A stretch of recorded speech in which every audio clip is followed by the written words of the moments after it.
Hi, I just like to share about weird or scary inverted commas night experiences. Okay, so it just happened yesterday night again.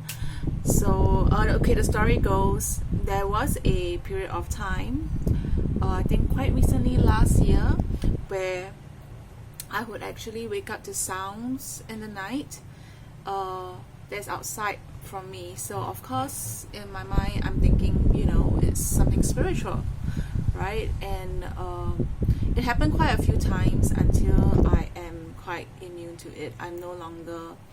I mean, initially when it happened, I was shocked, but now I'm kind of more like irritated. And sometimes I imagine that there's voices like talking, right? So it kind of stopped for a while because sometimes it sounds like it's like there's breathing. There's someone breathing beside me.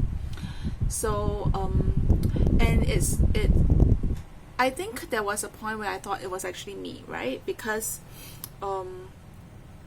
it's like I could hear myself breathing, but yet it's not me, and yet I could hear it. So I was thinking maybe it's me snoring, right? And I think it could be one or two times where it was actually that. And so I was like, okay, it's kind of I was kind of like I'm just too spiritual about it, and it's just no big deal. But I think some of the times it's not really me. And it's strange because at the point of time I wake up, I was quite certain that the sound wasn't from me.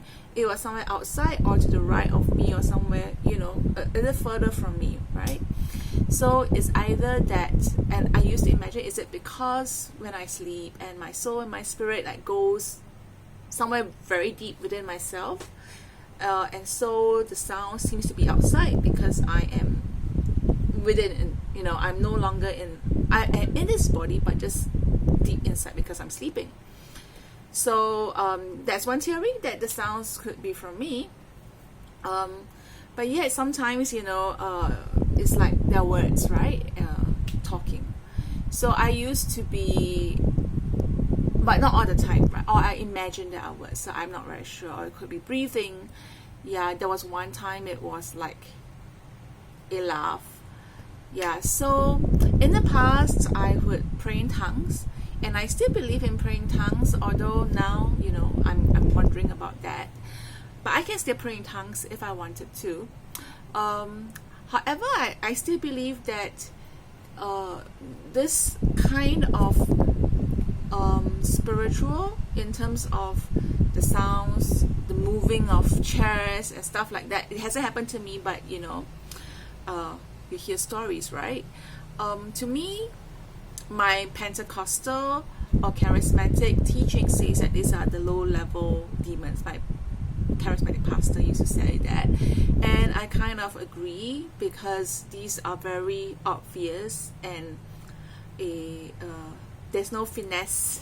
There's no finesse in the manifestation, and it's kind of like a stranger coming into your house and moving your stuff around, or coming into your room uninvited and talking, right? So you get pissed off rather than scared. And of course, when I was a Pentecostal, I think one of the things that the charismatic denomination does pretty well, first, it is very open to the spiritual.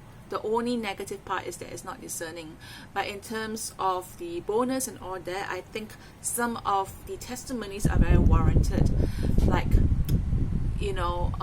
if we had stories where a man who walked with God, like he walks with God, and then he is able to scare, so-called, the demons off much easier than a pastor.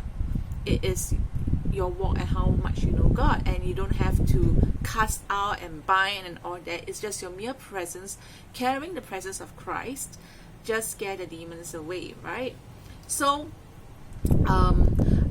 I'm of course of also the belief that they are disembodied spirits, so we are also spiritual beings. It's just that we are together, we are spirit, soul and body. We are an entity that is different from all these fallen spirits. So yeah, so sometimes when there are sounds, I'll get angry because it's a stranger coming into my place, rather than of course sometimes a stranger coming into your place can be shocking in a sense, but I feel that, well, I have an altar in my house. No, my parents have an altar in their house, so I'm staying with them, right? And one of my charismatic teachers ever said before that don't be concerned if you are living with family who are non-believers or who have an altar. Just believe, that spirit that they're worshipping is constrained within the altar. You have the authority. However, I do believe that also the walk does play a part. The charismatic teaching is that certain things we can do that seems to open it. However, there's also, I feel, it's interesting when I look at the Orthodox side, where they actually said, going to a monastery is not like to have your quiet retreat. The monasteries are war zones, which also makes sense, right? Because if you are alive and fighting, that's where the fight is. So, well, you read the Bible, you are attacked when you don't, and you read some other material, right? You are also opening up yourself to the spiritual entities. When I say opening up, I mean not opening up per se in your life, although that depends, to what extent it also depends. But I think there are certain things we do in ignorance that may be a measure of grace. However, saying that, also ignorance is no excuse, especially when we're walking with the Lord. And if we say we're walking with the Lord and yet not make the effort to grow or to live right, then that is on us. We can't say we don't know about it. Yeah, so anyway, because it just happened yesterday, I thought I'll just share it. And I think because of my charismatic teachings, compared to when I tried to share this with my slightly more conservative Christians who didn't believe in tongues and all that, it was a bit like sensationalized. And I think sometimes when I look at Catholics and Orthodox icons, they paint the demonic realm a little bit colorful.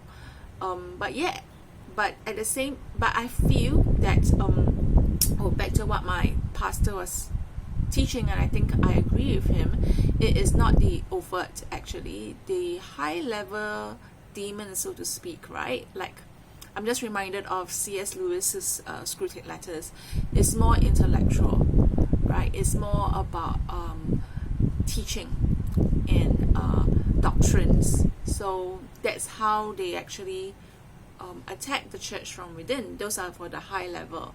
Whereas things moving around and all that, these are low level entities. Because I do agree that in the spiritual realm, both on the angelic side and also on the other side, the enemy side, there is a hierarchy, and Paul also recognizes that. So I think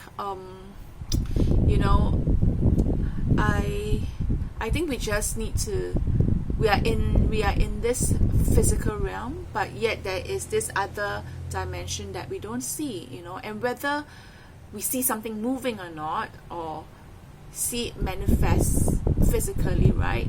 It doesn't matter that much. I kind of think everything is pretty busy. It's just that, we could have spiritual entities like walking in and out of the house. And you look at things around us when people are quarreling, when there's a lot of anger and frustration and annoyance, and there's no love, and there's violence, and there's people talking.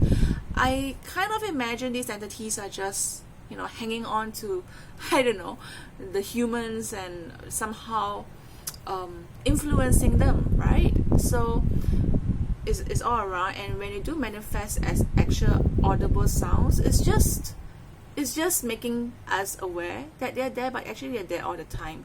So I just find it irritating when it disturbs my sleep. That's my sharing. I don't really think there's anything to be scared about, because Jesus has put them under our feet.